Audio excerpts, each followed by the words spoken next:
Xcel customers can expect higher bills starting next month. This has nothing to do with the issue that we've been examining here about February's winter storm and energy companies trying to pass the cost on to you. No, this is because the Colorado Public Utilities Commission approved Xcel's rate increase request today. Xcel typically asks for a rate increase every few years. You'll notice this one, it's $7.76 a month. But about that expected impact on energy bills from the winter storm, the PUC energy regulators, they're investigating the decision by a number of energy companies in the state, including Xcel, to buy high-priced natural gas 100 times the normal price. Xcel customers face the chance of being charged an additional $264. That would be spread out over 2 years. Regulators have until March to decide on that. We rarely cover random crime that you'll see on every other newscast, but a statewide be on the lookout for this guy accused of shooting a police officer, that certainly warrants everyone's attention. 33-year-old Rigoberto Valles Dominguez is the suspect. Littleton police say he shot Officer David Snook early Tuesday morning. Officer still in the ICU. Police say then Dominguez carjacked somebody near South Broadway in East Littleton, took a gray Ford Explorer, license plate AGM D94. If you see him or that Explorer, you're asked to call police. Colorado is in crisis right now, trying to provide children with immediate mental health care. 911 Snow got a hold of a letter that describes a severe lack of pediatric psychiatric beds. It's so bad, kids have nowhere to go, and some of them have run off. Investigative reporter Jeremy Hull is working this story in partnership with CoLab and the Colorado Sun. The day he was born, I immediately fell in love. That love was so strong, Rachel Sheasley gave up her 13-year-old son diagnosed with autism. At a certain point, the state and the hospital recommended that we abandon him at the hospital so we could obtain services.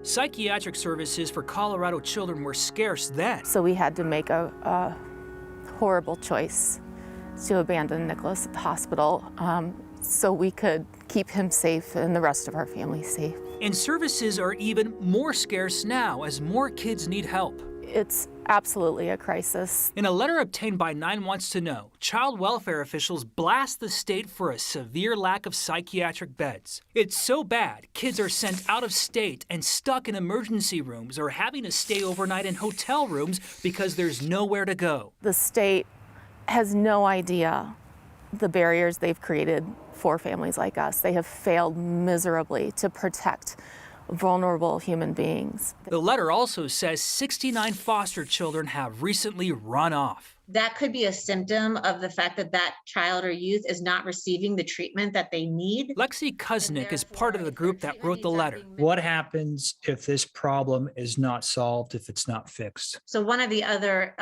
consequences of this is that more and more children will be placed out of state and into facilities out of state. We know that does not do much good for a child's behavioral health needs. They're absolutely correct. State lawmaker Daphne Michelson-Jeannet is the chair of a Human Services Committee. We are in a state of crisis. She says $100 million is being pumped into the system now. We call it the Band-Aid.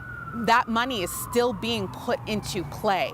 We need to see it move faster. She hopes to add $450 million in stimulus money soon. That's a significant amount of money that you don't see in Colorado. To get more beds and more healthcare workers. So we are looking to invest that ARPA funding both in everyday Coloradans to bring them into the workforce, to level them up in the workforce. Sheasley's son is now 23 and back home, but still needs full-time care. This letter describing a crisis isn't news to her. That's blood on the state's hands. It's disgusting. The state's Human Services Department tells us it's hoping stimulus money can help add those beds and provide better support for foster families.